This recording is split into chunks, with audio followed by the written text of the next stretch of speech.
The following program is rated TV MALV. It contains strong language and violence. It is intended only for mature audiences.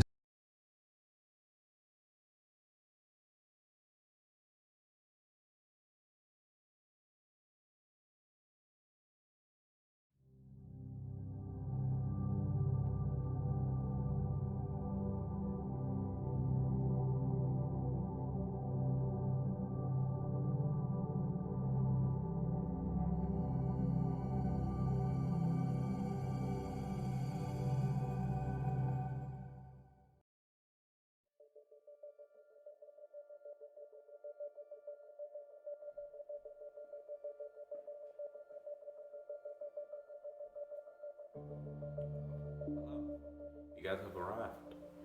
Hello, my name is Marona Williams, and today I'll be talking about the Nanking Massacre, or better known as the Rape of Nanking.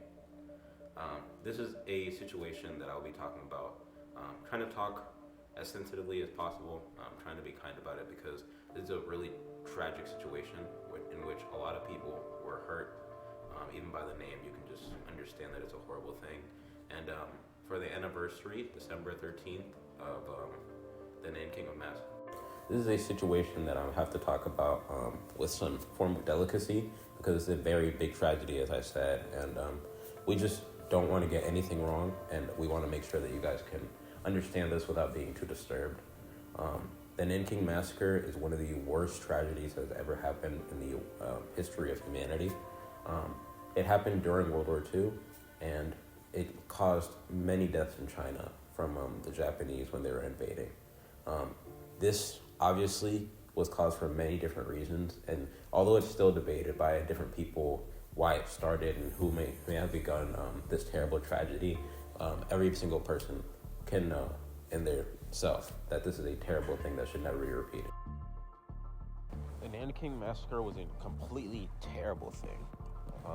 If we're just talking about the statistics of it, there are around 300,000 to 400,000 lost in the battles and in the massacre.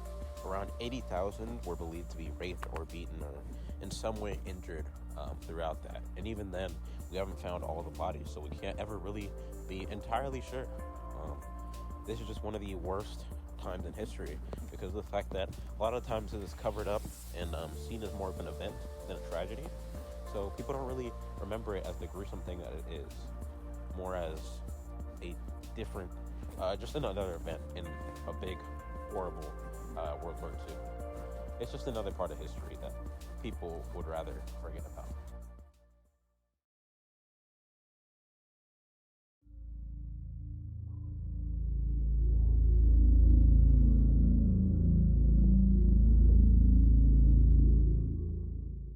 One of the biggest reasons why this Japanese this Japanese attack was so controversial, and there's a lot of delicacies about it, is the fact that as we can see in history and Vietnam and other places like that, when there's big wars like that, it causes a lot of contention between the people. Right. So obviously the Chinese were fed up with Japanese because they were getting attacked. The Japanese were fed up with them because all the fighting that was happening to them. And a lot of people believe that the reason that this war started was because this tension, or this massacre started because of this tension that happened between the people, essentially, right? And they believe that because of this tension, the lower people started attacking them, the lower people were the soldiers in the army, and then it started to ramp up and become a lot crazier. And the other people believe that this was actually planned out by the people at the very top of the Japanese government, basically. They believe that the emperor actually sent people to do this and deliberately wanted this to become a horrible massacre. We're not really sure which one it could possibly be, but a lot of people are very firm on their opinions about it, and that's why it's a little bit of a delicate topic to talk about with how the war started and why it began that way. So, one of the reasons, one of the other reasons that actually made it ramp up a lot more is because of the fact that obviously, while the Chinese were getting massacred, there were soldiers among them who wore civilian outfits and started attacking. This is technically a war crime, but you can obviously see in their scenario that they believe that that's what they had to do. So they started attacking the Japanese. As it happened, more soldiers started coming in, and then things started ramping up in the worst possible way. It began the worst massacre that's probably ever happened in China and in that area in general.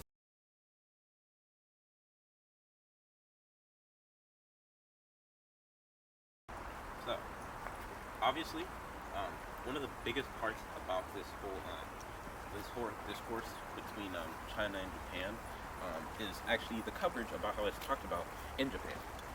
A lot of the time, because of propaganda and trying to make themselves look better, as you can know, our countries always want to look better when they're in a war, and they don't want to talk about the atrocities, especially such a mass rape like what happened. So obviously, very often in their schools, from what I hear, essentially they try to cover up the news or just don't talk about the tragedy that happened there.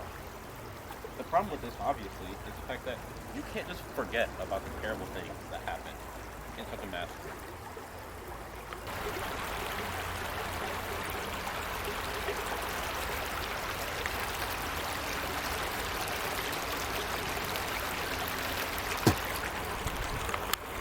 And enough about the propaganda thing. Let's actually cut to a conversation that I had with a man named Sachin that was actually about this whole propaganda.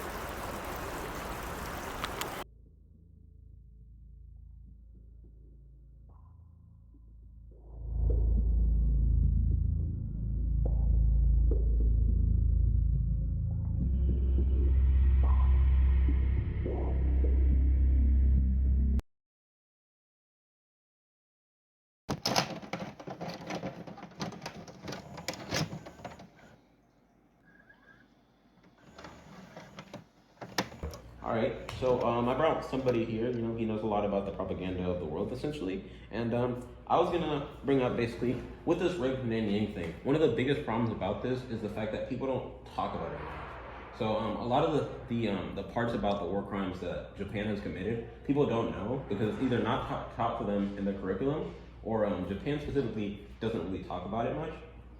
And I feel like a lot of propaganda like that can be very harmful because people need to know information to be able to move past it.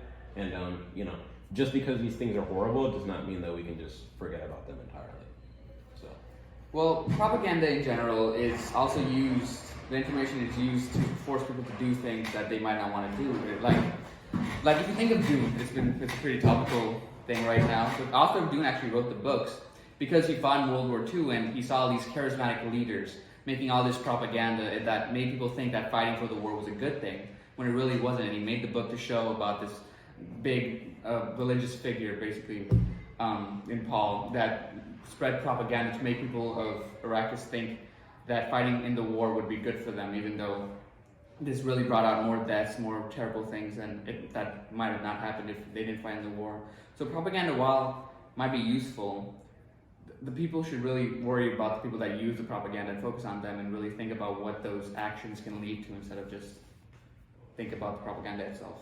yeah, I didn't really think about that with how propaganda can be used, because a lot of times people ask about like, oh, if I was a Nazi soldier, then I wouldn't do all these terrible things, or like the same thing with the Japanese. And I feel like, as you're saying, that propaganda, it probably puts in their mind like this thought that like they're on the good side, that like they're fighting for the good side, so how can they possibly be doing something evil? And especially with like, you know, a lot of the things that go back so far with like decapitations that the Japanese did, like in China during this Nanjing incident, going back to those times like in samurai times when they were like decapitating people for like honor and stuff. It's just kind of crazy how because of propaganda and pushing these like lies for so long, it just keeps going, keeps like motivating people. So Yeah. As you could see from the interview that I just had with Sachin, you're able to understand the actual inner workings of propaganda and how it can be so terrible. One of the biggest misconceptions that we can have as people is believing that the only bad thing that can happen to information is when there's misinformation, but it's also hiding information. That's how propaganda can be built, and that's how it was made today, that a lot of people do not know about this terrible tragedy, but they'll speak out about other tragedies that happen in the exact same war. The only way that we can possibly grow as a people is if we understand our mistakes, we recollect them, we see them, and we change them as we grow.